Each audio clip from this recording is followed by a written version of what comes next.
Frequência alta, isso aí. Eu sou Serge Kalongo Tshwaka, isso é nome meio japonês, mas não é japonês não, tá bom? É congolês.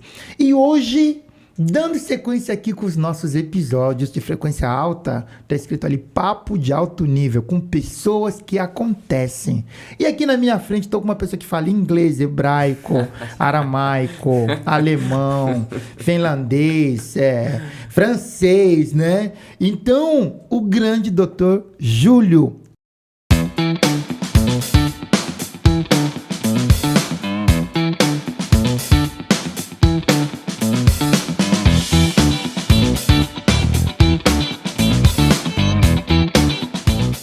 Que bom ter você aqui com a gente no Frequência Alta. Seja muito bem-vindo. Muito obrigado, Sérgio. Eu agradeço, em primeiro lugar, o convite. Para mim é uma honra e um orgulho estar aqui. Você sabe disso, né? Sempre me espelhei em você, nos seus projetos. Ô, louco. Você sabe disso, eu falo isso em todas as conversas que a gente tem. E é uma honra ser chamado aqui para participar desse projeto, que eu tenho certeza que já está incrível e vai ficar cada vez mais incrível. Acho que com você aqui, né, com a Ju e com você aqui, cara, acho que a gente vai ganhar umas 10 mil curtidas só hoje. Só hoje umas 10 mil curtidas, 15 mil compartilhamentos. Galera, aproveita, já larga o dedo aí, vai curtindo, compartilhando, chamando todo mundo. Pode compartilhar para toda a família, porque esse papo está começando, a gente não tem um roteiro aqui.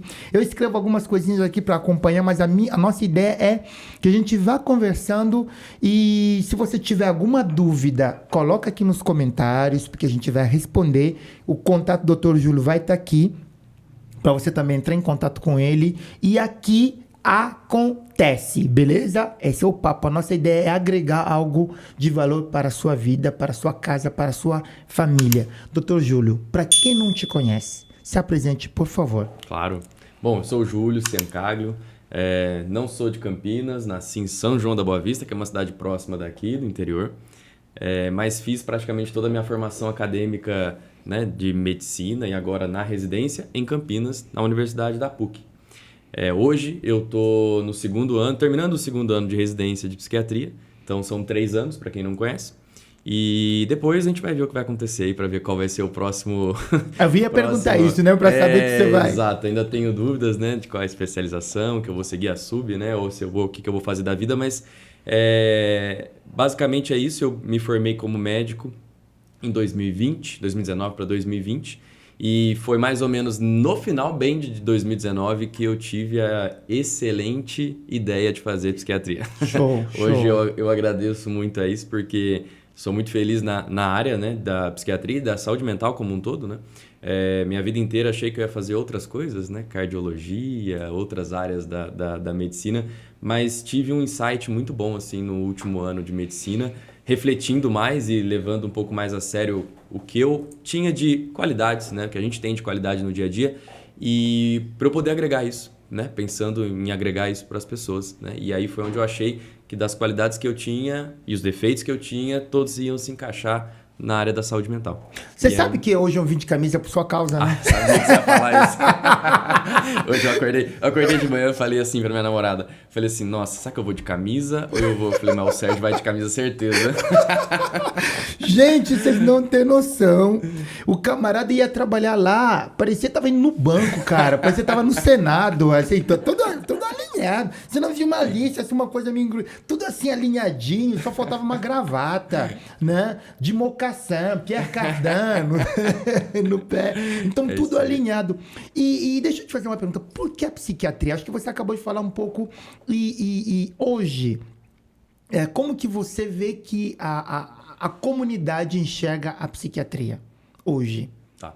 Bom, primeiro, o porquê da psiquiatria, né? A psiquiatria, eu acho que a ideia veio... Porque quando eu cheguei no final dos 6 anos de medicina, eu pensei, bom, o que eu vou fazer da vida, né? E aí comecei a refletir um pouco mais, coloquei o pé no chão e falei, vamos ver o que eu tenho o que eu me considero como qualidade, né? O que eu gosto e o que eu vou agregar. Porque eu acho que a gente tem que agregar em alguma coisa na vida das pessoas, não é só fazer por fazer, né? É claro que é uma profissão, envolve questão de dinheiro, financeiro e tudo mais, mas você tem que agregar, senão perde o valor. E aí você não consegue mais viver em cima disso, né? O resto da sua vida. E aí foi onde eu vi que na psiquiatria era uma das poucas áreas que na minha mente, né, pelo menos, é bem menos protocolar, né? Então, se você pegar cardiologia, nefrologia, tudo... Hoje em dia tem muitos protocolos, coisas para seguir. A psiquiatria, você consegue ir muito além disso. Toda vez que eu entro numa consulta, eu vou conversar com alguém... Claro que a gente segue alguns protocolos, e tem que ter, né? Para não se perder. Sim. Mas na hora que você tá ali na frente, cada indivíduo é único, né? E a forma como você vai lidar com aquele indivíduo, não existe protocolo prévio. É na hora que você vai conseguir lidar com aquela sessão, com aquela consulta, e tocando aquilo e chegando no melhor diagnóstico e terapia para conseguir tratar aquele indivíduo. Então, a psiquiatria, para mim, isso era fundamental. Porque cada dia, para mim, cada dia é diferente um do outro total. Não existe uma monotônia, né? Uma coisa monótona, como eu não gostaria que fosse, né? E como eu gosto muito de falar também, se aí se juntar nós dois aqui. Não, já a gente vai, e eu gosto muito de explicar, e eu sou bem comunicativo, e isso eu tenho como uma qualidade minha que eu reconheço. Eu falei, nossa, e na psiquiatria, na área da saúde mental, isso está muito escasso, né? E está faltando demais, não só na saúde mental, né? Em todas as áreas de tudo, mas na saúde mental isso é assim, é gritante, né? É uma emergência mesmo. E eu falei, acho que esse lado de poder falar um pouco mais tranquilo, de uma forma menos, né? Uma forma menos, acadêmica, né? Uma forma mais isso que eu ia sutil, chegar né? nisso. Eu acho que isso vai fazer muita diferença. E eu venho sentindo isso, de verdade, no dia a dia. Eu acho que hoje a psiquiatria, já emendando na sua segunda pergunta, eu acho que hoje a psiquiatria mudou demais, tá? Antigamente existia-se um preconceito, né? Um preconceito absurdo.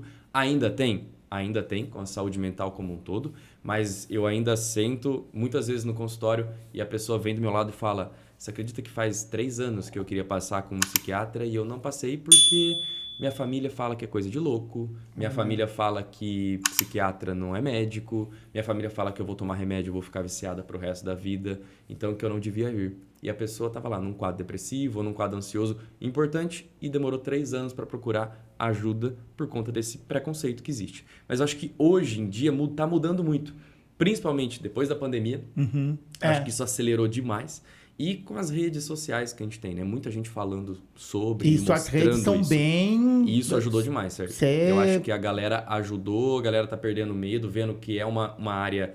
Assim como você adoece o coração, adoece o pulmão, o rim, qualquer órgão, você adoece a mente. Sim. E você precisa de tratamento. Então, eu acho que isso está mudando. Ainda tem muito preconceito, com certeza, mas nos próximos anos acho que isso vai melhorar cada vez mais. Show de bola. Sabe que antes de eu dar sequência aqui, o meu próximo livro, o primeiro livro que eu lancei esse aqui, galera, é Como Estimular o Desenvolvimento Infantil.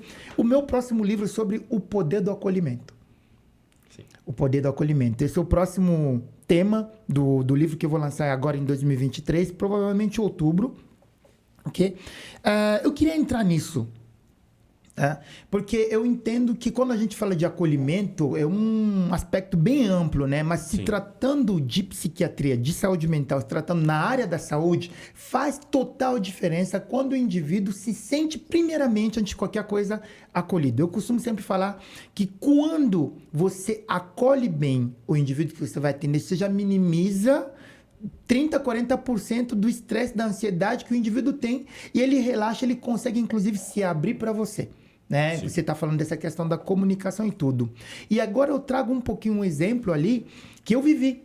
Eu fui dar uma palestra numa igreja. Então, que nem você falou, com a pandemia, começou a mudar essa questão da saúde mental, da psiquiatria em si, e uma igreja me convidou para falar um pouco sobre o acolhimento das pessoas em sofrimento psíquico dentro da igreja. Sim. É algo diferente. Enquanto eu falava, tinha uma senhora chorando no canto.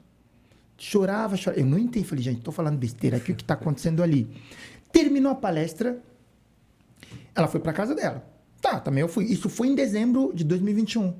Em abril, me chamaram de novo para falar um outro assunto.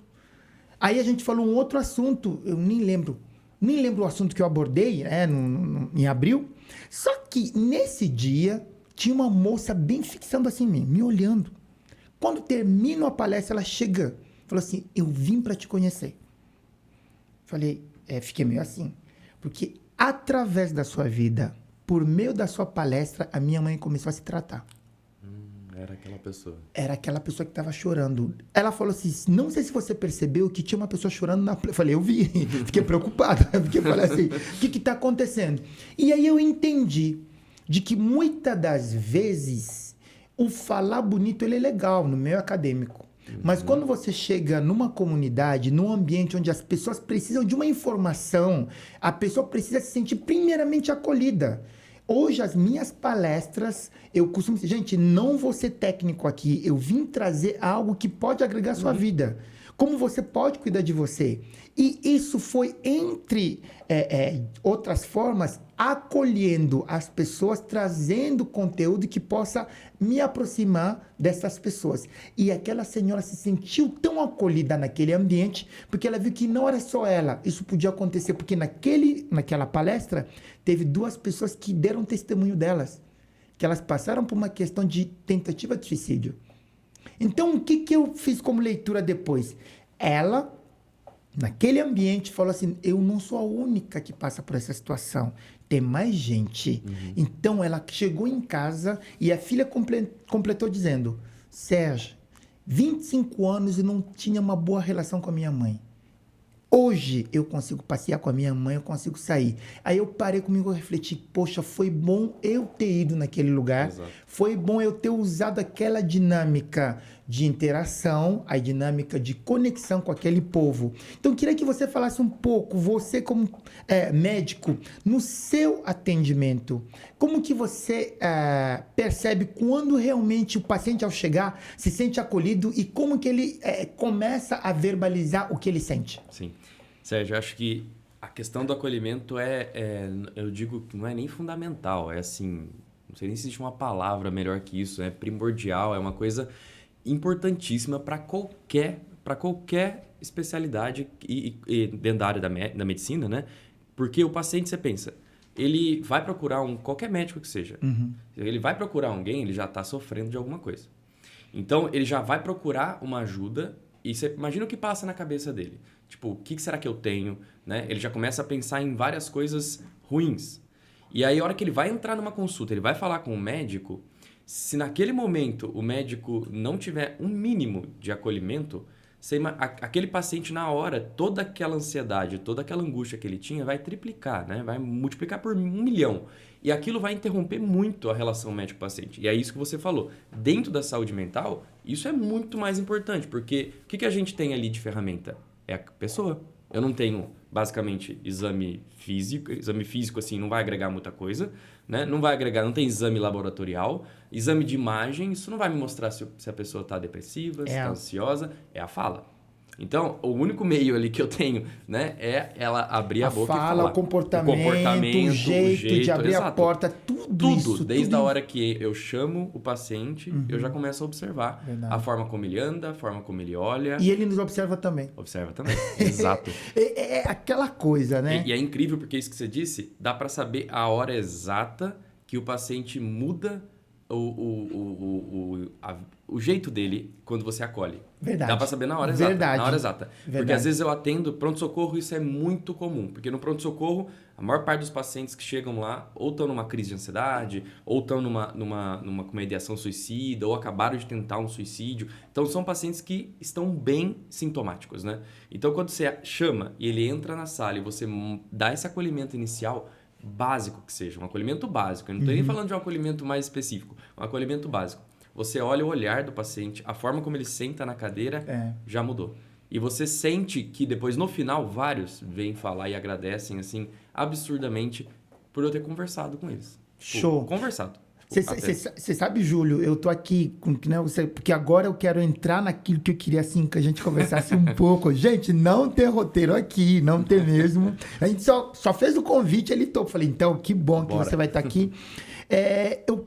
A gente vai iniciar essa conversa sobre ansiedade. Acho que é algo que muita gente que está aí do outro lado, né, vai gostar muito de ouvir, porque eu acho que é um assunto do momento que a galera realmente precisa saber. Para quem assistiu o episódio anterior que a gente vai postar, né, que postou, que é sobre arte-terapia, né? Então, dando sequência aqui com ansiedade, mas já falando aqui que nos próximos que a gente vai ter, eu vou juntar você com um amigo meu que fala sobre dor. Ótimo. Ele é fisioterapeuta. Rodrigo, eu acho que eu queria fazer essa junção ansiedade e dor cervical, então ele também entra nessa linha, mas eu queria entender um pouquinho com você. O que é uma ansiedade? Ótima pergunta. Excelente. Porque todo mundo fala, você tá ansioso, não sei o que, tô ansioso, eu tenho ansiedade. O que é ansiedade? Vamos lá, gente, recorde. Ó, primeira coisa, para você poder entender a ansiedade, é claro que todos nós, né, temos em alguns momentos, ficamos um pouco mais ansiosos ou né, dependendo da situação. Mas se a gente for pegar bem na estrutura da ansiedade, basicamente é o seguinte, ansiedade seriam preocupações de forma intensa, desproporcionais, então, ou seja, uma preocupação que foge do normal, ali, do limite, né, que aquela pessoa deveria se preocupar com aquele assunto. Então, ela se preocupa demais com algo que não deveria tanto. E medo. Né? Então, a preocupação e o medo é o que rege a ansiedade. Basicamente é isso. Uma pessoa ansiosa, ou ela tem muito medo. E medo do quê? Geralmente, medo de coisas ruins acontecerem, medo de algo ruim acontecer com ela, de ser assaltada, medo de sair na rua e sofrer alguma coisa.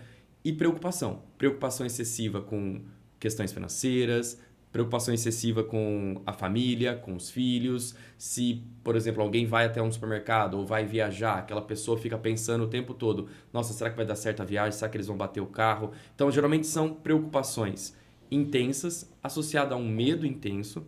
Isso, obviamente, começa a extravasar para a parte física do corpo. Nem sempre isso tá linkado, mas na maior parte das vezes a gente vê. Então, a pessoa começa, de tanto que ela se preocupa, de tanto que ela sente medo, automaticamente o coração dela começa a acelerar, ela começa a ter episódios de que começa a faltar o ar, se sentir sufocada, como se ela fosse morrer naquele momento. Ela começa a ter dificuldade para dormir, né? Ela vai tentar deitar, mas o medo dela é intenso, ou as preocupações estão na cabeça dela o tempo todo, que a mente não desliga. Uhum. E aí ela fica o tempo todo lá, pensando naquilo, a mente não relaxa, ela não vai conseguir dormir. E aí ela tem insônia, então ela não consegue dormir. Automaticamente, ao longo do dia, esse medo intenso que ela vai sentindo vai gerando angústia, vai gerando tristeza. Então, a pessoa ansiosa é isso, é uma pessoa que está preocupada demais com coisas do dia a dia, que tem preocupações excessivas, que são preocupações além do normal, e um medo intenso de que algo geralmente ruim vai acontecer e um medo desproporcional também.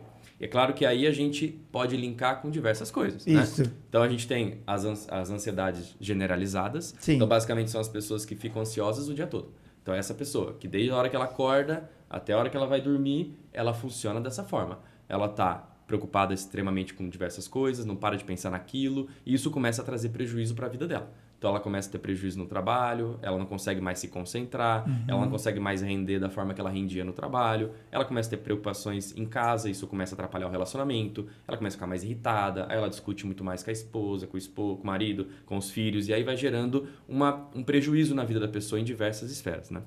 Agora, isso é a generalizada, mas ela pode ter, né, ansiedades, por exemplo, específicas, né? Então, pessoas que têm medo absurdo de sair de casa. Tem pessoas que não conseguem mais sair de casa. A gente pegou isso, por exemplo, na pandemia, a gente viu muito isso, né? Então, as pessoas tinham muito medo de sair de casa.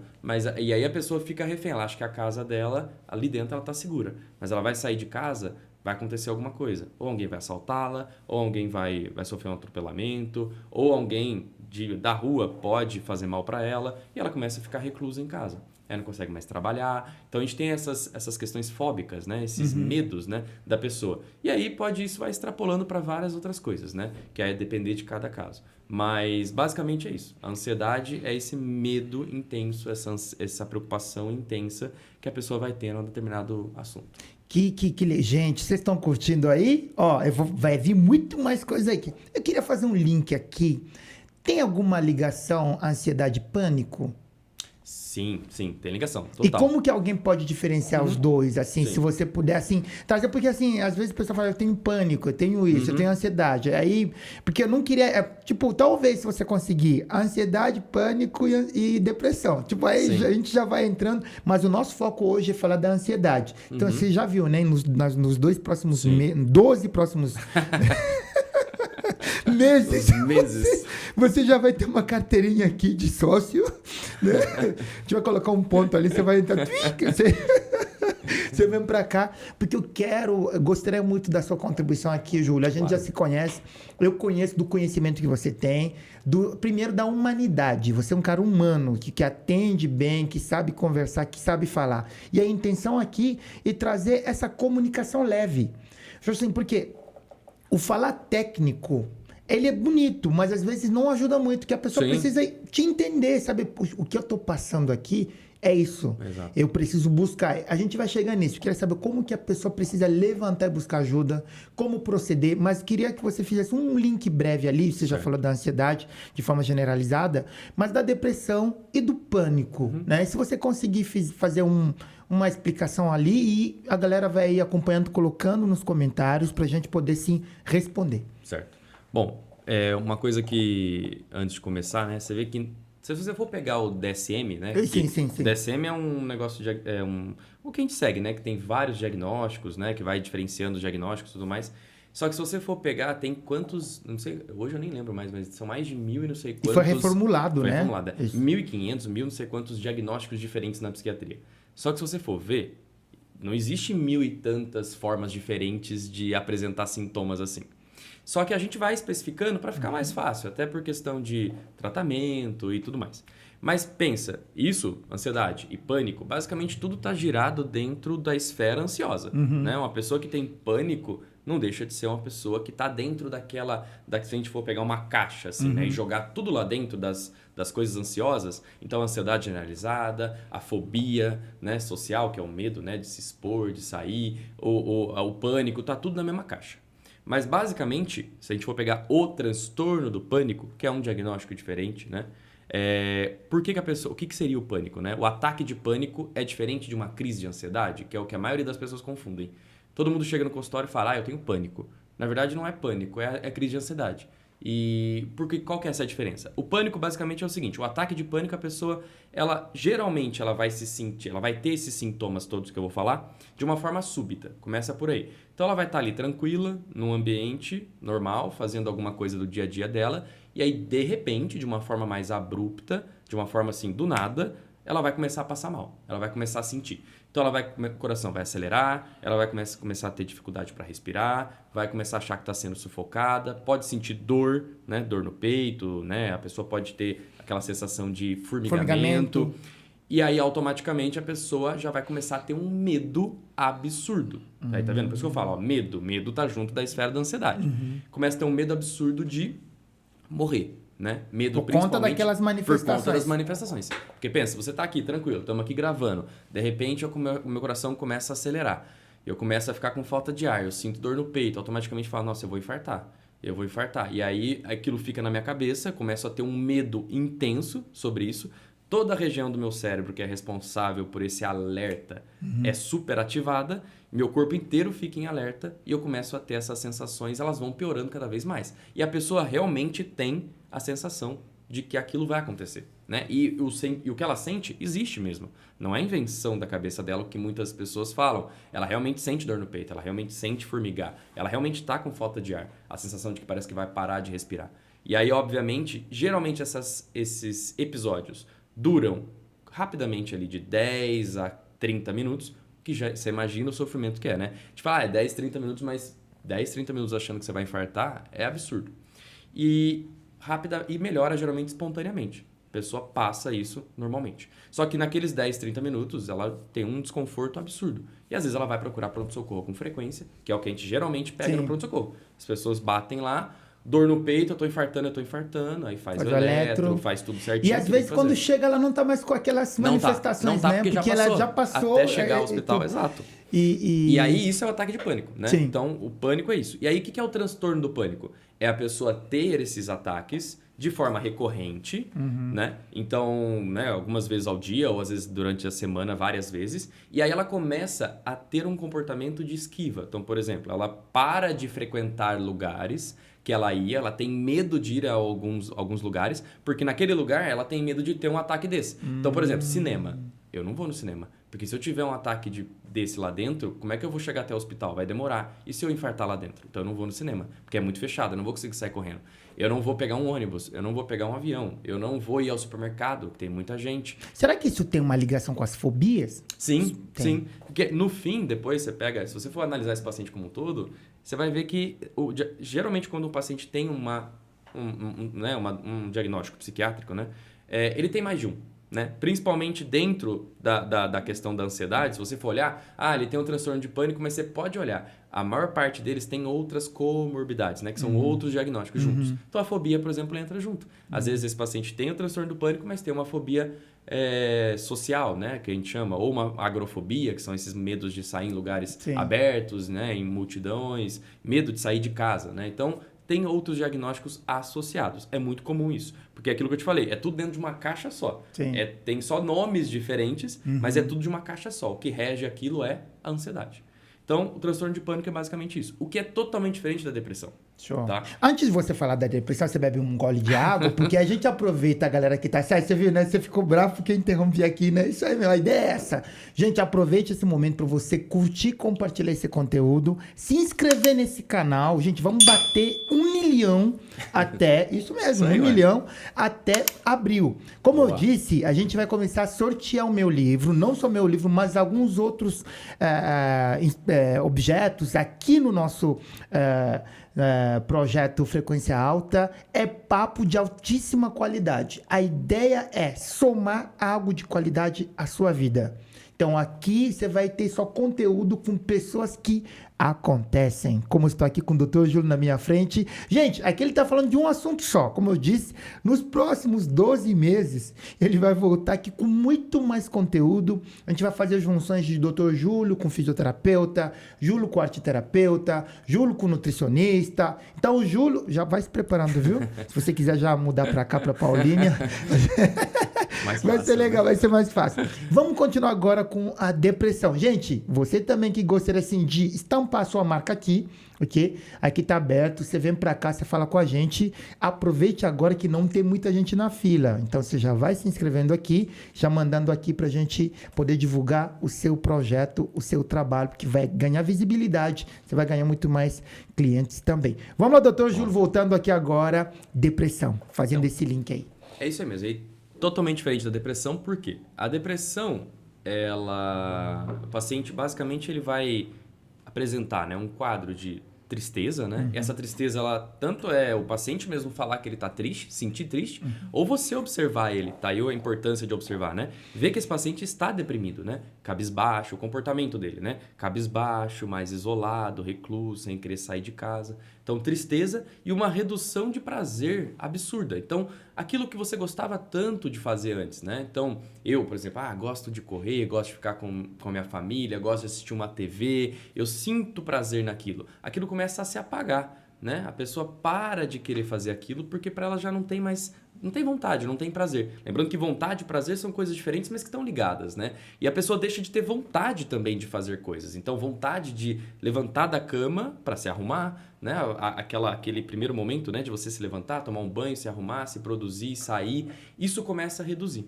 Então, automaticamente, eu vou ficando triste, vou perdendo esse prazer pelas coisas que a vida antes me davam. E aí, junto com isso, outros sintomas vão se agregando.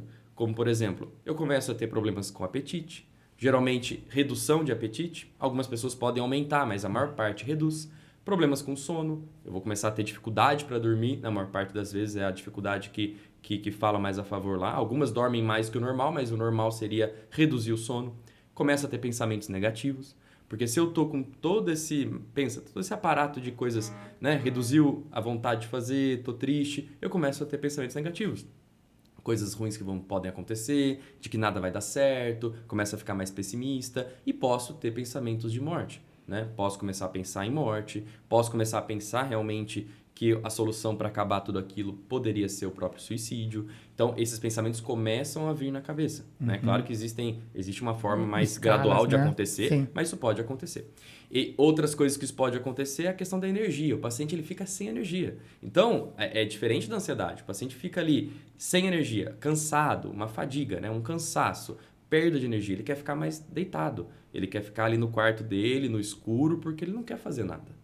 Então, isso é a depressão, diferente da ansiedade, né? Que é um paciente que está ali preocupado, com medo, tudo. Só que as duas coisas podem se juntar. E é isso que a maior parte das pessoas, às vezes, chegam no consultório e falam, eu tô com depressão. Mas, na verdade, não, ela é ansiosa, ela tá com um transtorno ansioso, mas que com o tempo, como ela não tratou aquilo de forma adequada, isso é natural. Pensa, você fica o tempo todo ansioso daquele jeito, 24 horas por dia naquilo. Com o passar dos meses, é normal você começar a ficar angustiado.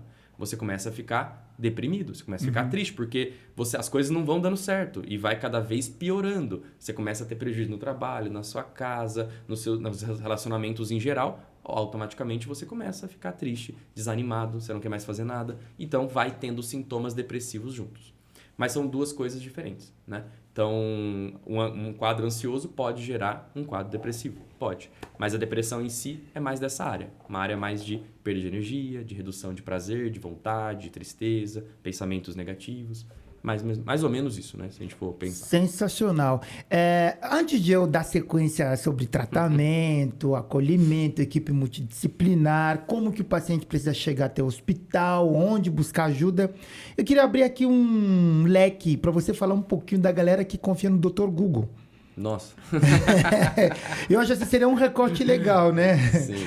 O que você falaria para as pessoas que eu não acho ruim, sim, consultar o Dr. Google, Sim. mas nessa questão de tratamento em relação à psiquiatria e à saúde mental, o que o Dr. Google fala e o que realmente que é a realidade? O que você poderia falar para a galera que está nos acompanhando? Eu acho que a internet veio, né, de uma forma surpreendente aí para ajudar as pessoas, com certeza. Mas você tem que saber o que você está procurando, né? Então, você vê canais aí hoje em dia que estão, né, o YouTube, o Instagram, muitas informações boas, mas tem que saber filtrar isso. Então, o Google, qual que é o problema? Se você jogar ali qualquer coisa, vai aparecer milhares de informações.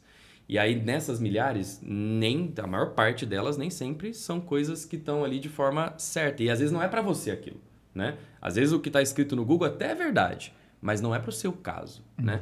Então a pessoa vai lá e procura. Geralmente no Google vai lá e põe alguma coisa que ela está sentindo e aí já começa a aparecer um monte de coisa, né? Que ela tem coisa ruim, que ela que vai morrer, que tem um câncer, que tem não sei o quê. E aí aquilo já apavora mais a pessoa. Se a pessoa que está ansiosa, está sentindo dor no peito, ela vai lá e digita no Google, dor no peito. Óbvio que vai aparecer em primeiro lugar infarto e vai aparecer várias coisas. E isso vai piorar o quadro da pessoa. Sem contar que no Google também tem muitos tratamentos que começam a soltar lá, que às vezes a pessoa acha, vou seguir isso aqui que vai dar certo.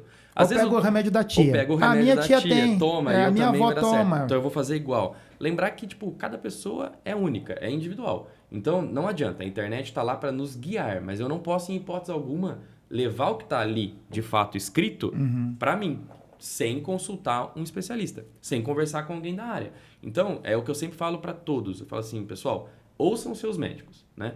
Então, converse com eles, tire dúvidas com eles, né? Se você quer pesquisar alguma coisa no Google, pesquise, né? Olhe, mas aí depois você discuta com o seu médico antes de tomar a atitude sozinho em casa. Até porque hoje a pessoa chega no consultório já com tudo, tá né? Tudo já, pronto. Já sabe o diagnóstico, já sabe o CID, já sabe o tratamento. O que fazer, quando você o que deu fornece, certo, ele fala, não, isso aqui vai me dar dor de cabeça, vai me dar sono, vai dar isso daquilo. Exato. E Júlio, agora vamos dando sequência aqui. Quais seriam as dicas que você daria para a pessoa que na família tem alguém em sofrimento psíquico, né? A dica, principalmente tratando de ansiedade. Como que a família precisa agir, atuar? Por onde começar a buscar ajuda? E onde encontrar ajuda? Tá. Bom, em primeiro lugar, eu acho que a família... Isso que você falou da família é importante, né? A gente já conversou isso em outros momentos. Sim. Eu acho que talvez possa até virar um episódio. A gente vai ter outro episódio sobre isso. A importância da família na saúde mental é incrível, né? Isso sem dúvida. Então, primeiro é a família perceber isso, né? Que acho que é o primeiro ponto. Porque muitas pessoas vão, né? E é normal do ser humano, às vezes, não querer falar, não querer expor o que ele está sentindo. Então, o primeiro ponto é a família perceber. E como que a família percebe isso? Estando ao lado e junto dessa pessoa. Então, é aquilo que a gente falou, né? Hoje em dia, a gente costuma trabalhar, chega em casa, e aí, tudo bem? Tudo bem? Janta e vai assistir TV no quarto, cada um no seu quarto. Você não vai ver essa pessoa, você não sabe se ela está sofrendo psiquicamente ou não.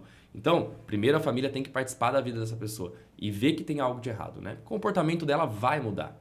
comportamento mudou, né? Você vê que essa pessoa tá mais ansiosa, tá começando a se preocupar demais com as coisas, tá apresentando, não quer mais sair de casa, tá começando a ter medo de coisas que não tinha, começou a ter episódios ali de né, falta de ar, a família começa a perceber isso, né?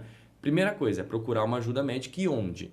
E aí vai depender do como essa pessoa está. Se a pessoa estiver dentro de uma realmente um quadro ansioso ali, né, passando mal naquele momento, com crise de ansiedade, falta de ar, dor no peito, formigando, é claro que esse é o primeiro ponto, seria um pronto-socorro, né? Eu acho que tem que levar sim no primeiro momento, porque não é só a doença psíquica que existe, né? Outras coisas podem estar acontecendo com aquela pessoa e tem que ser descartado. Então, levar num pronto-socorro.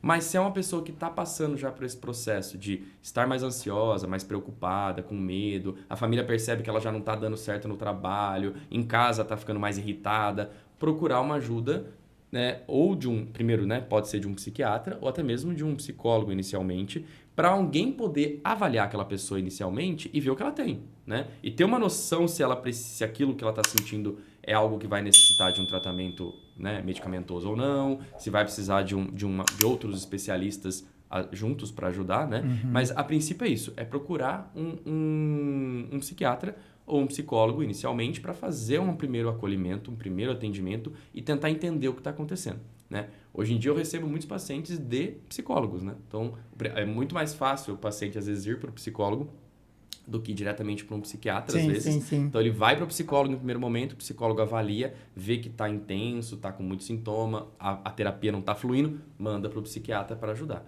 E aí a gente faz esse intercâmbio de informações. Mas, basicamente, é isso. É procurar realmente um médico da área da saúde mental. Tá? Que aí vai depender do que a pessoa vai, aonde ela vai. Né? Se a gente for usar o SUS, né, que a gente tem aqui, a pessoa pode procurar até mesmo o posto de saúde. Né? O posto de saúde, hoje em dia, tem, né? Muitos dos postos tem psiquiatras, mas os que não tem os clínicos que conseguem fazer essa avaliação e talvez encaminhar para um psiquiatra em algum outro serviço. Mas em quadro de ansiedade é basicamente isso. Show. E falando um pouquinho agora que você citou a questão da família, né? Que ela é importante na questão do processo de cuidado em saúde mental. Sim. Acho que em tudo, né? Dentro da área da saúde, a família é muito importante. E porque você falou a questão da família observar. O grande problema hoje é a família ter o tempo de observar. Exato. Né? Porque assim, talvez até uma dica, né, para quem está nos assistindo, a gente falou disso no episódio anterior, sobre a arte terapia e tudo e tal. Hoje a mesa foi desfeita, a gente já conversou um pouco sobre isso. Né? A mesa virou um objeto de decoração nas casas. Ninguém mais senta, né? Ninguém mais senta. Já através da mesa a gente consegue observar a mudança comportamental. Exato. Eu consigo ver se o meu filho, a minha esposa, está bem, muitas das vezes na mesa. Você vai ver como a pessoa se comporta, se ela consegue olhar para o outro quando ela se alimenta, o jeito que ela se alimenta. Se ela está comendo. Se ela está comendo, o que ela está comendo, como que ela monta o prato. Então, essa mudança do comportamento, ela pode ser percebida através da união, da comunhão através da mesa. Exato. Então, eu acho assim, o primeiro passo para muitas das pessoas que gostam de resgatar a sua família, de resgatar algum parente que talvez você perceba, esteja vendo que ele está se distanciando, tendo um comportamento diferente, a dica que eu daria, reestruture a sua mesa. Sim. Monte a sua mesa na sua casa de novo, porque eu acredito. Só que seja intencional. Exato. Eu vou montar a mesa para observar como que a pessoa se comporta, como que ela segura o garfo, o que ela faz. Você sabe, Júlio, de tanto que a gente trabalha dentro da área da saúde mental, virou meio que uma coisa meio... Eu ia falar isso agora. Você ia falar? Automático. É automático, cara. Você muito, olha, né? você já observa, você já percebe... É Às vezes você está num restaurante, você vê como as pessoas sentam na mesa. Não sei se você já viu. Nossa. Você já... É meio louco, Thiago. É meio... Assim, você olha e fala... Opa. Aí você já vê. Essa família não tem entrosamento. Cara, você consegue ver que não tem entrosamento do jeito que as pessoas sentam na mesa. Exato. O olhar, muitas das vezes. O comportamento, muitas das vezes. São coisas pequenas que podem dar sinais. Porque em saúde mental... Quando você vai auxiliar o seu parente no tratamento, a sua presença é importante, porque você vai ter que falar o que você percebe, o que ela faz, que trouxe a você um comportamento diferente. Exato. Se você não consegue agregar nada, porque o próprio paciente muitas das vezes não tem vontade de falar. E quando ele tem mutismo, então? Então não vai conseguir verbalizar. Nem falar. Então, é por isso que a dica antes da gente dar sequência que eu daria é: vamos estar mais próximos com os nossos, mais próximos com os colegas de trabalho também. Exato. Porque eu lembro uma vez, numa palestra que eu fui dar sobre a prevenção ao suicídio, no final a moça deu o testemunho dela. Sérgio, você sabia que quem percebeu que eu estava mal era minha colega, minha chefe do trabalho. Por quê? Ela tinha um comportamento, ela começou a mudar o comportamento, só que a chefe percebeu que ela estava mudando o comportamento. Era uma pessoa mais sorridente, ela começou a ficar mais quieta, ela chegava cumprimentando todo mundo, não cumprimentava mais, ela chegava fazendo café, não fazia mais. E quando a chefe chega, conversa, ela se abre. Só que aí vem mais uma dica. Se a chefe chegou e o outro se abriu, porque primeiramente, acredite, a chefe fez um acolhimento com essa pessoa. Exato. Gerou um vínculo. Então, o que ajuda muito no processo de cuidado em saúde mental é o vínculo que tem sido quebrado. Então, vamos reestruturar o vínculo, vamos nos unir novamente, muitas coisas serão reduzidas, serão minimizadas. Inclusive, na questão do tratamento, pelo que eu entendo, sim, quando a família participa, mas tem que ter vínculo para participar. Senão não rola. Senão não rola. Porque, assim, não adianta você buscar uma ajuda médica se em casa eu não vou dar sequência. Exato. É por isso que tem um índice alto de reinternações, né? Exato. A gente vai chegar nisso. Então, eu queria agora saber como que rola o tratamento na questão da ansiedade. E porque aí que rola, o Dr. Google oferece, né? Nossa. Tem chá, tem... tem tudo. Tem tudo. Queria entender como que rola, né, o tratamento. Sérgio, eu acho o seguinte. Primeiro, você tem que avaliar qual é o nível da ansiedade daquele paciente, né? Começa por aí. Porque o tratamento, basicamente, ele pode ser medicamentoso, com remédios mesmos, ou não medicamentoso. E aí o que eu gosto muito também, porque o não medicamentoso, as pessoas acham, quando você fala assim, a pessoa vai no psiquiatra, procura um psiquiatra e a pessoa sai de lá sem remédio, muitos olham pra mim com uma cara estranha. Como se eu não fosse um bom profissional. Tipo, assim, fui lá e ele... Porque tava esperando uma receita azul, né? Exato. E aí ele me deu nada, ele me deu informações lá. E a pessoa não leva a sério isso. Então, por exemplo, se o paciente chega, conta pra mim, ele tá ansioso, eu vou avaliar qual é o nível dessa ansiedade. O quanto isso tá atrapalhando ele no dia a dia, né? O quanto tá tendo prejuízo. E aí é importante você sentar com o paciente e fazer uma cronologia mesmo, de sentir o quanto ele tá tendo esse de prejuízo no trabalho, nos relacionamentos, o quanto isso tá sendo intenso pra ele. Porque é óbvio que num quadro muito intenso de ansiedade, sem dúvida, esse paciente vai precisar de um tratamento medicamentoso. E aí, no caso da ansiedade, as primeiras linhas de tratamento são os antidepressivos, que por mais que tenha o nome de antidepressivo, não é só para a depressão. Serve para o tratamento de ansiedade também, né? Então, ele vai entrar com um antidepressivo como uma base de remédio, né? E vai seguir em paralelo as medidas não farmacológicas também, que são inúmeras e que, no meu ponto de vista, são fundamentais, porque envolve tanto mudança de estilo de vida, que a maior parte vem sem, então uma alimentação mais saudável, atividade física de forma regular, então é fazer aquilo de forma regular, não é fazer uma vez por semana, 2 vezes, é ter ali de 3 a 4 vezes por semana um exercício físico que canse mesmo a pessoa ali, né? Que ela tenha um trabalho, né? E pode ser qualquer atividade física. A pessoa sempre pergunta, mas qual que eu faço? Qual é melhor? A melhor é a que você gosta. A melhor é a que você vai procurar. Não adianta eu falar para você que é correr, né, tantos quilômetros por semana se você odeia correr. Você não vai correr. Ou é fazer academia se você odeia musculação. Você não vai. Então procura aquilo que você goste para você ter frequência. Então alimentação saudável, atividade física, socialização, né? Tipo, isso é extremamente importante. Nós, seres humanos, somos seres sociáveis, né? Tipo, a gente precisa se socializar. Se a gente não se socializa, começa a ter problema. E o que é socializar? Entra isso, não é só bater papo, né? Sair com os amigos. Isso também é importante. Mas socializar, por exemplo, o que eu gosto de fazer? Eu gosto de música. Então eu vou procurar um negócio de música para eu começar a participar. Um grupo de música, vou atrás de alguma coisa. Eu sempre falo para meus pacientes, vão até os lugares próximos ali da sua casa, sempre tem nos bairros, né? Grupos de alguma coisa, ou artesanato, ou pintura, ou música. atividade física, né? E vai fazer aquilo que você gosta para você se socializar. Ao mesmo tempo que você tá ali cuidando da música, que a gente sempre fala, você tá se socializando. E aquilo faz parte de uma medida não farmacológica. Você sabe que uma outra coisa, né, para acrescentar, desculpa te interromper, Imagina. a igreja. A igreja, exato. Você sabe que a igreja tem um papel dentro do processo de socialização, de integração e é muito grande, fundamental. Porque assim, eu vi gente na pandemia sentindo falta da igreja, porque ali podia encontrar colegas que professam a mesma fé. Isso já ajuda, inclusive, na questão da ansiedade, né? A igreja, essa conexão com a espiritualidade, essa participação em comunidade. Eu acho assim, essa questão, porque a pessoa acaba saindo um pouco do seu espaço, do seu ambiente e vai. Você falou da música. Em 2018, por meio do projeto social que a gente desenvolve, a gente foi fazer música para uma senhora numa UTI, aqui no hospital da Unimed, em Campinas. Tocamos para ela. Quando nós terminamos de tocar, sabe o que ela falou para mim? Vocês trouxeram a minha igreja para cá. Então, ela se sentiu acolhida através de uma canção que nós tocamos, só que trouxe a ela a memória que ela tem com a comunidade dela. E neste mesmo momento, tinha uma outra senhora do outro lado que nos chamou e falou o seguinte: essa canção me lembra a última sessão de quimioterapia. Então, você entende que naquele momento, que as pessoas perguntam, mas você acha como que a música pode reduzir ajudar, a ansiedade, né? A gente entende que naquele momento que você se conecta com a onda musical, ela acaba de alguma forma desfocar a sua mente com aquilo que estava te preocupando. Exato.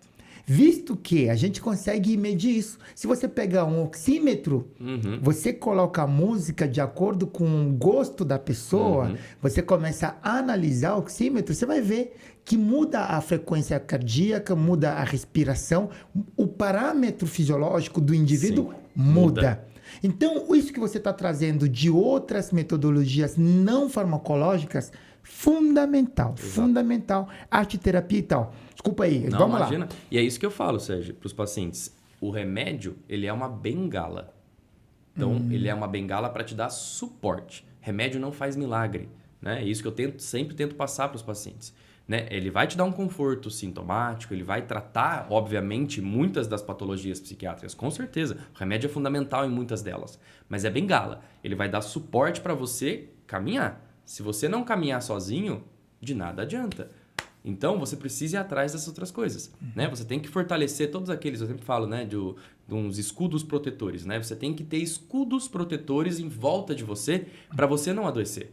E é dessa forma que você vai conquistar. O remédio te dá essa bengala, em muitos casos, e você vai atrás. Você começa a mudar a sua vida, ir atrás de mais socialização, atividade física, alimentação.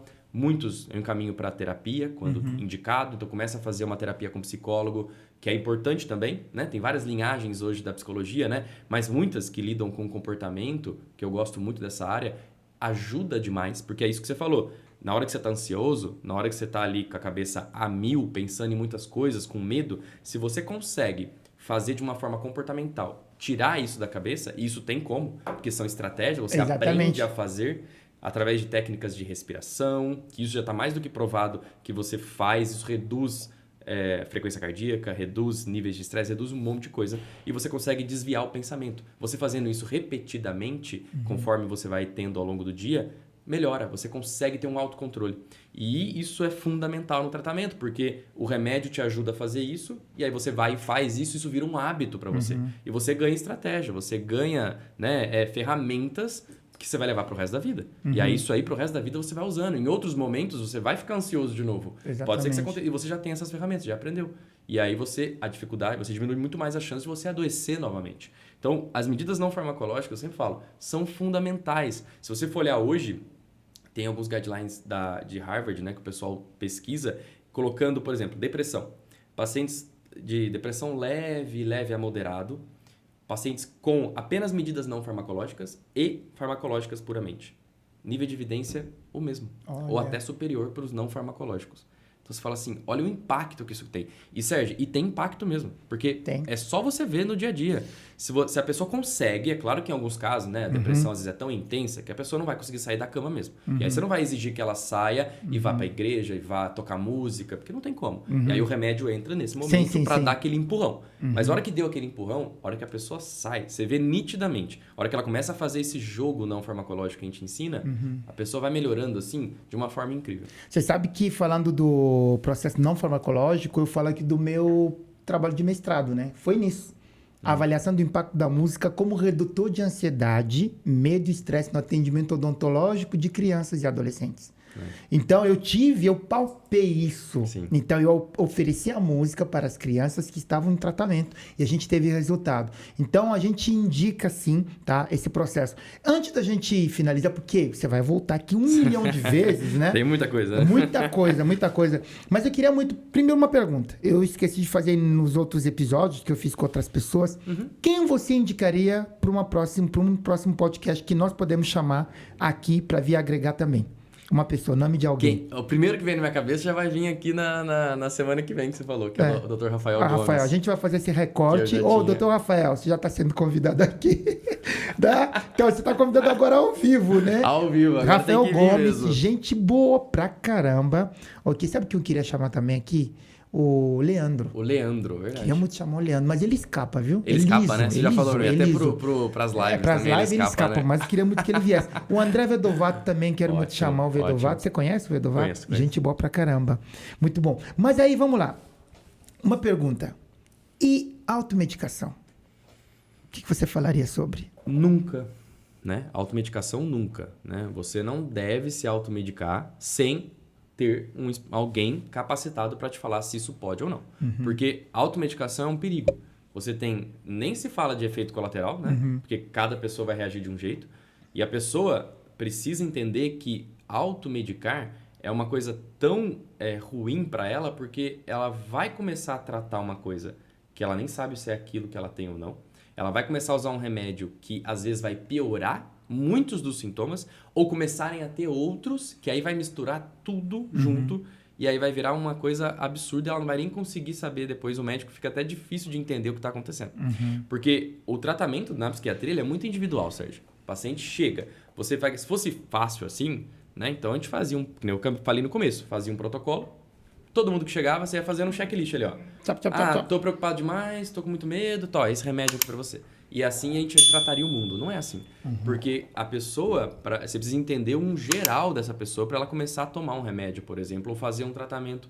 Porque é diferente para cada um. E a automedicação é muito ruim, porque às vezes essa pessoa já toma outros remédios. Esse remédio que ela vai se automedicar pode interferir nos outros. E aí isso é um problema. Tem remédios que, por exemplo, na psiquiatria, junto com outros, perdem muito o efeito dos outros também. E às vezes a pessoa está tratando com uma coisa séria e piora. Então ele pode piorar nível de pressão arterial, às vezes a pessoa já é hipertensa, né? Tem pressão alta, isso pode piorar. E aí ela começa a achar que está sendo tratada e vai piorar cada vez mais, não só os seus sintomas de saúde mental, como os outros, né? E é muito comum isso, de eu ouvir, minha vizinha toma sertralina, então eu peguei dela, conversei com ela, ela falou assim, menina, esse remédio foi ótimo pra mim. E eu tô tomando ele. Mas, assim, aí vai aumentando a dose. Vai aumentando a dose, porque ela fala, toma 1 não resolve, aí toma 2 não resolve, vai aumentando a dose por conta. E ela não entende que, de fato, é difícil entender mesmo, né? Então é isso que a gente tenta passar. Não é para se automedicar, é para procurar alguém que saiba primeiro, conversar, sair com o diagnóstico certo e com o remédio certo para você. Porque senão não vai dar certo, realmente. Vai piorar a situação e muitos dos casos pode ser grave, né? Já pegamos vários pacientes fazendo uso de medicações super graves, assim, tipo, que deu efeito colateral gravíssimo. O paciente precisou ir para pronto-socorro por causa disso. Eu tenho mais 2 perguntas, porque eu acho pertinente. Mas a última, você só vai pincelar. Porque eu quero que a galera nos acompanhe, porque vai voltar em janeiro. Eu quero muito falar sobre internação psiquiátrica. Ótimo. Crise surto psicótico e crise. Uhum. Então, eu quero muito tocar nisso, porque eu acho assim um assunto que vai ajudar muitas pessoas. O que se entende por crise? O que é um surto psicótico?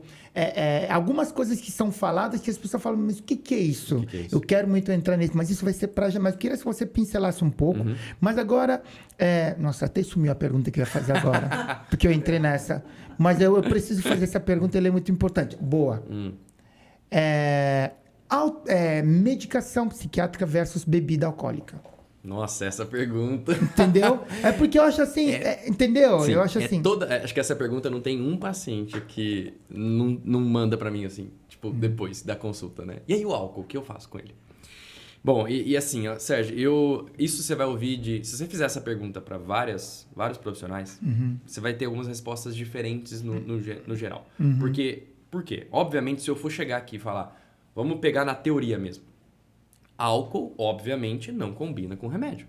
Não dá para dizer que há combinação com isso. Então, é errado? É totalmente errado. Por quê? Se a gente for pegar o básico, o álcool é metabolizado aonde? No fígado, certo? O fígado metaboliza o álcool. A maior parte das medicações psiquiátricas são metabolizadas aonde? No fígado. Então, o álcool ele pode alterar essa metabolização.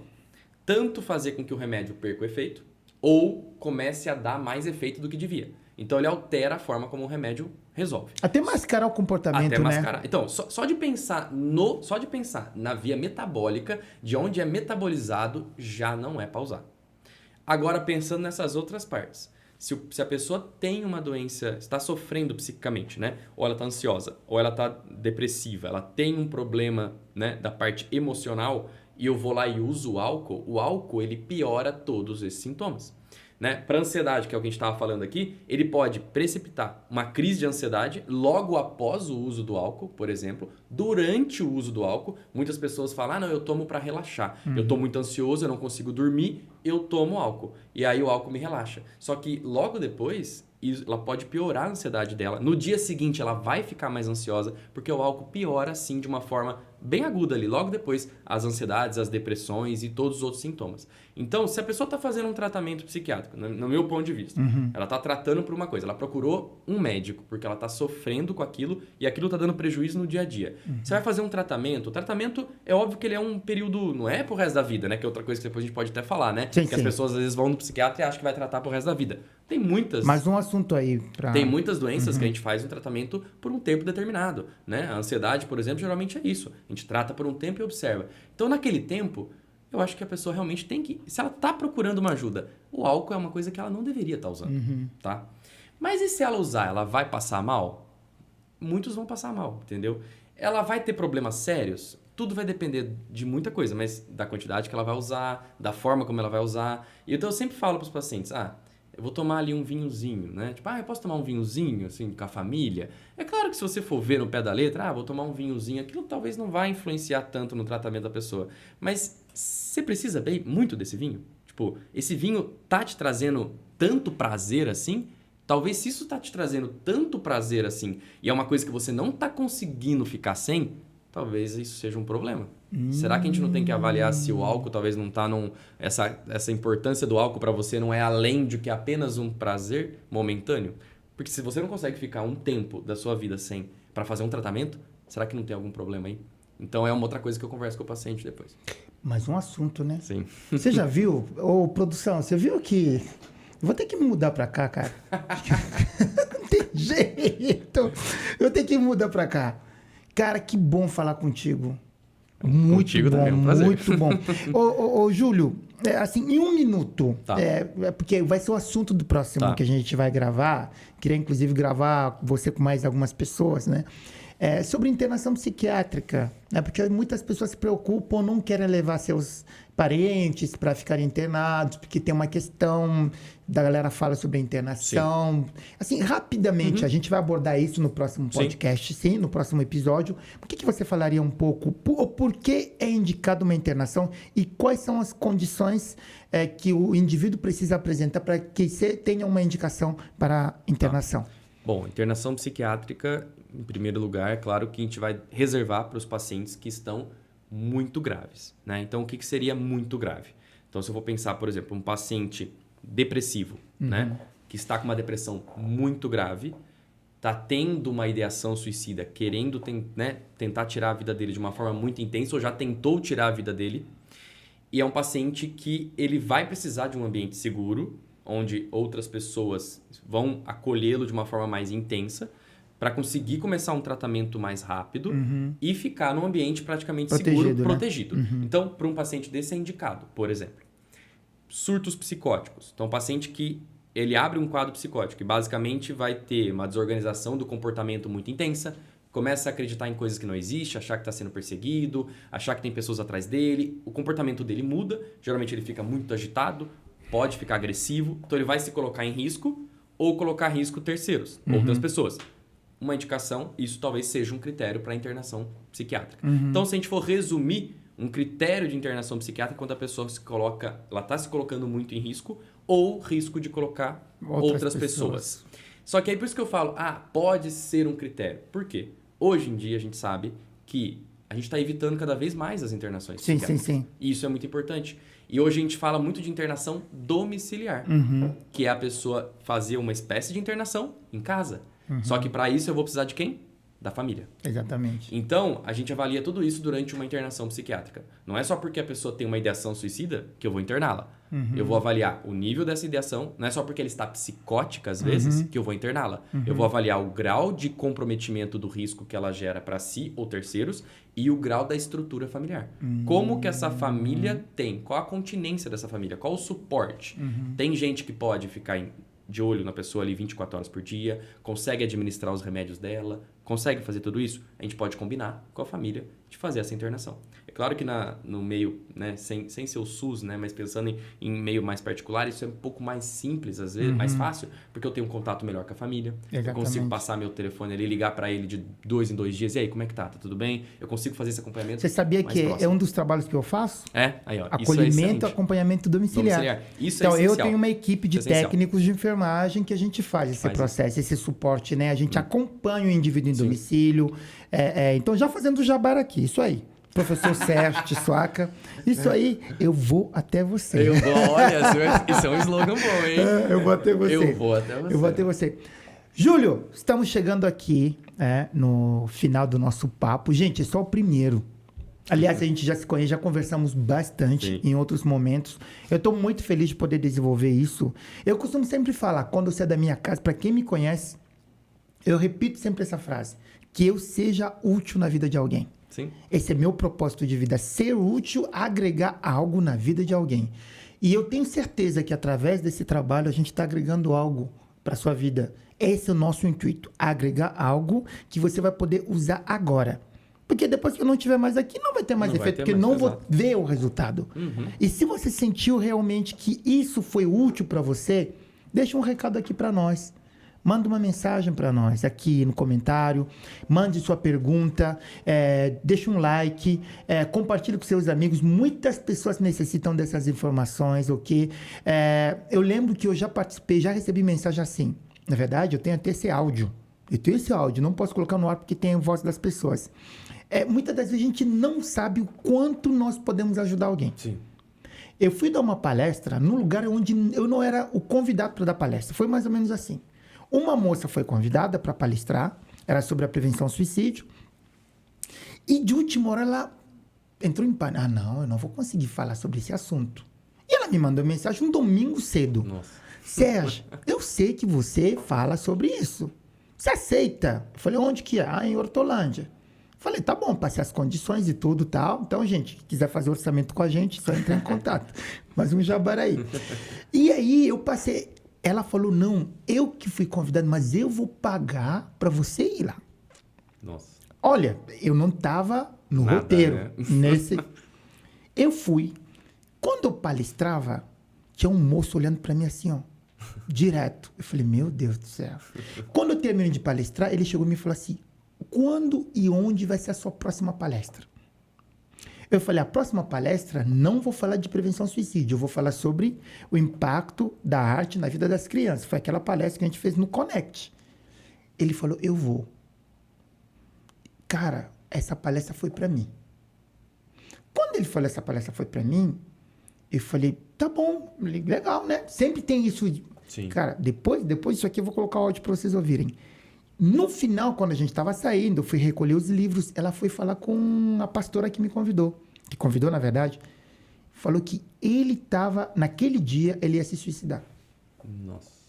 Ele falou assim, aquilo que ele ouviu naquela palestra foi assim, algo que interrompeu o processo que ele ia desenvolver. Ele falou assim, não era nem para ele estar naquele lugar. Eu tenho um áudio aqui. Ele falou assim... E aí entra o que a gente estava falando, né? As pessoas não aparecem na nossa vida por acaso, né? Entendeu? Tipo, assim, quando eu escutei isso na minha casa, porque eu cheguei em casa, eu escutei o áudio, olhei para minha esposa e falei, olha, que... a gente entrou num roteiro que não estava planejado, mas a gente acredita, Exato. como a gente crê em Deus, que Ele sabe de todas as coisas. Então, Ele nos colocou ali para poder levar algo que trouxesse esperança para essa pessoa. Sim. E essa pessoa verbalizou isso para nós. E aí, é por isso que eu costumo falar, todos os dias, quando eu acordo, eu falo comigo mesmo, eu preciso ser útil na vida de alguém. Então, esse trabalho, é por isso que a gente vai trazer esses conteúdos para cá. Empreendedorismo a gente quer trazer para que a galera possa abrir a mente, abrir a cabeça, se sentir útil também na vida de outras pessoas. Porque se você viver só para você, não é vida. Vida mesmo é quando você agrega na vida do outro. Isso que eu entendo por vida. Exato. É quando eu posso somar na vida do Thiago, ele soma na minha vida. Nós somos amigos já faz tempo. Então, ele soma muito na minha vida, eu somo na vida dele. Eu acho que aí a gente agrega. Com a Ju, com você, a gente se conheceu no ambiente hospitalar. A gente não trabalha mais junto, mas a gente mantém um contato. Exato. É isso que eu entendo por agregar valor, agregar algo na vida de alguém e ser útil na vida de alguém, ok? Queria te ouvir suas últimas considerações. Primeiro, agradecendo demais. Você abrilhantou muito a frequência alta. Acho que vai ficar mais alta ainda, hein? Acho que vai ficar, né? Mais alta, né? A frequência. E aí, as suas últimas considerações, o que você pode falar para o público e a gente já te espera aqui nos próximos. Ótimo. Primeiro, agradecer de novo aí o convite, o Sérgio, o Thiago, é um prazer estar aqui. Vai ser um prazer sempre poder dividir esses conhecimentos, eu acho que isso é muito importante. A gente fala sempre, a gente tem o mesmo conhecimento e a mesma linha de pensamento, eu acho que a gente se encaixa bem nisso. Mas acho que as últimas palavras para isso é o seguinte, eu gostaria de falar sobre a questão de procurar ajuda mesmo. Então, que as pessoas entendam, né, que se você está passando por um problema, né, hoje, que isso está gerando uma angústia, uma tristeza, que está gerando preocupação, que você está vendo que não é a forma como você era antes, está te prejudicando no dia a dia, no seu trabalho, nos seus relacionamentos, né, na sua vida social como um todo, que você procure um médico especializado nisso, né? Procure um psiquiatra, procure, às vezes, um psicólogo, alguém da saúde mental, para falar sobre isso, para você abrir, dar o primeiro passo, o primeiro start. Porque ainda hoje existe, como voltando no primeiro, muita gente com preconceito sobre isso. Tem um estudo recente que fala que a média de demora para começar um tratamento para depressão gira em torno de 36 meses. Caramba. E por quê? Porque a maior parte tem vergonha de falar depois para familiar que está frequentando um psiquiatra, que está fazendo o tratamento, tomando remédio psiquiátrico. Então, que isso não exista, né? Que se você está sentindo sentindo que você não está como era antes, né? De forma, né, em questão emocional, que você procure uma ajuda e você vai se surpreender quando isso começar a acontecer, porque é o primeiro impacto só. Depois você vai ver o quanto isso é importante na sua vida e o quanto de qualidade de vida isso vai trazer para você. Então, eu acho que isso é a mensagem final que eu gostaria de deixar. Show. Quem quiser te encontrar, te acha onde? Por favor. Me acha no Instagram. Em primeiro ponto. Em primeiro ponto, Instagram. Tá lá como Dr. Júlio Ciancaglio. Depois a gente escreve aí. Isso. E eu ainda sou residente, né? Então, eu tô na PUC. Vou fazer o último ano de residência o ano que vem. Mas eu ainda já atendo na área de saúde mental, né? Eu não sou psiquiatra formado, né? Eu não tenho título de especialista, mas eu já atendo em saúde mental. Então, eu faço atendimento online também. E tenho um consultório físico no centro de Campinas, na Dr. José Quirino. Mas a maior parte dos atendimentos hoje são online. E tudo pelo Instagram as pessoas conseguem. Tem o acesso lá a meu currículo, né, a meus telefones e tudo mais. E pode mandar mensagem no direct, quer tirar dúvida, pode conversar. O que a gente puder ajudar, a gente vai estar aqui para ajudar. Gente, então aproveitem, tá? Para você conversar com o Dr. Júlio. E a gente agradece, né? Como eu costumo sempre falar, frequência alta, papo de alto nível, com pessoas que acontecem. E hoje aconteceu aqui em Paulínia, nesse estúdio da TVM. Muito obrigado. A gente termina sempre, ok? Os nossos papos, né? Com as palmas. E outra coisa que eu quero muito fechar aqui, seguinte, não deixe de fazer uma coisa, uma frase que eu gosto muito de usar no meu Instagram. Invista em você, invista nos seus, viva e seja muito feliz. Frequência alta, tamo junto. Show de bola. Valeu.